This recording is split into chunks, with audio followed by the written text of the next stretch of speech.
헌법재판소가 오늘 어떤 결론을 내리느냐에 따라서 윤석열 대통령의 운명은 완전히 달라집니다. 만약 탄핵이 인용되면 즉시 파면되고 60일 안에 대선이 치러지게 됩니다.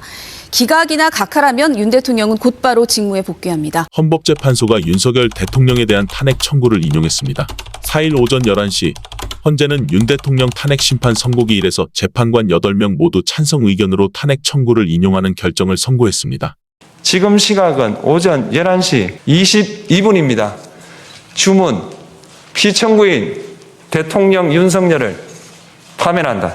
8명의 헌법재판관 모두가 만장일치로 인용에 찬성하면서 윤 대통령은 헌정사상 두 번째로 탄핵당한 대통령이 되었습니다. 문영배 헌법재판소장 권한대행은 선고 요지를 통해 윤 대통령 탄핵은 국회 소추권 남용이 아니며 청구가 적법하다. 탄핵소추 예산안 심의는 국회 권한행사이며 위기상황 아니었다는 점 등을 밝혔습니다. 그는 또한 부정선거 의혹만으로 위기상황 발생했다 볼 수 없다. 경고성 호소용 계엄은 개헌법이 정한 목적 안 된다. 계엄 선포 전 국무회의 때 심의가 이뤄졌다 볼 수 없다는 요지를 읽어내려가며 만장일치 탄핵을 예고했습니다. 이는 주요 쟁점 관련 윤 대통령 측의 주장을 모두 인정할 수 없다는 의미입니다.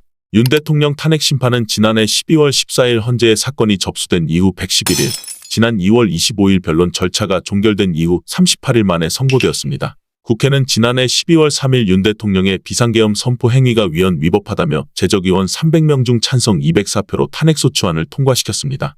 윤 대통령 측은 11차례에 걸쳐 진행된 변론기일에서 쟁점이 위헌이 아니라고 주장했지만 헌재는 이를 받아들이지 않았습니다. 2022년 5월 10일 취임한 윤 대통령은 1060일 만에 자연인 윤석열로 돌아가게 되었습니다. 윤 대통령 파면으로 탄핵 정국은 막을 내리고 조기 대통령 선거 수순으로 들어갈 전망입니다. 헌법에 따라 선거관리위원회는 60일 이내인 오는 6월 3일까지 대선을 치러야 합니다. 이번 헌재 선고는 12.3 비상계엄의 위헌성이 있다는 첫 사법 판단이기도 합니다.